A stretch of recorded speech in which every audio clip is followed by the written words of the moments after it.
శ్రీమాత్రే నమః. అందరికీ నమస్కారం అండి. లలితా సహస్రనామంలో 6వ శ్లోకం.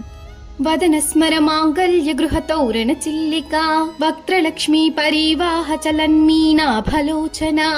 భావం: వదన స్మర మాంగళ్య గృహ తౌరణ చిల్లికా, ముఖమనే మన్మధుని శుభమైన నివాసమునకు తోరణమలే ఒప్పు కనుబొమ్మలు కలిగినది. వక్త్రలక్ష్మీ పరివాహ చలన్మీనాభలోచన, ముఖదీప్తి అనే సంపదప్రదమైన ప్రవాహమునందు కదలాడుచున్న చేపవలే ఒప్పు కన్నులు కలిగినది. ఒక్క నిమిషం కళ్ళు మూసుకోండి.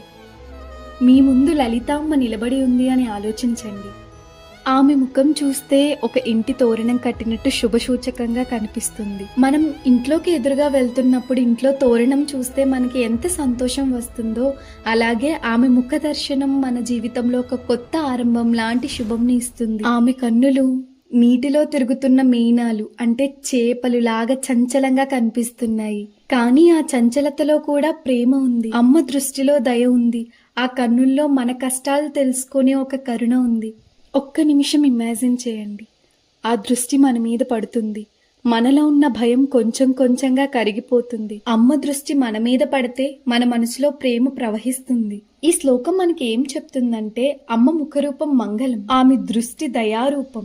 మన జీవితంలో మన ఫేస్ ఎక్స్ప్రెషన్ కూడా చాలా ఇంపార్టెంట్. అంటే మనం ఎదురుగా ఉన్న వాళ్ళకి స్మైల్ ఇస్తే అదొక మంగళ తోరణం లాంటి పాజిటివ్ ఎనర్జీ స్ప్రెడ్ చేస్తుంది. మన కన్నులు కూడా దయ, అండర్స్టాండింగ్ తో చూడాలి, జడ్జ్మెంట్ తో కాదు, కరుణతో చూడాలి. మన సైన్స్ లో ఒక ప్రిన్సిపల్ ఉంటుంది, ఎవ్రీ యాక్షన్ కి ఈక్వల్ రియాక్షన్ ఉంటుంది అని. అదే విధంగా లలితమ్మ మన జీవితంలో చెప్పేది కూడా అదే.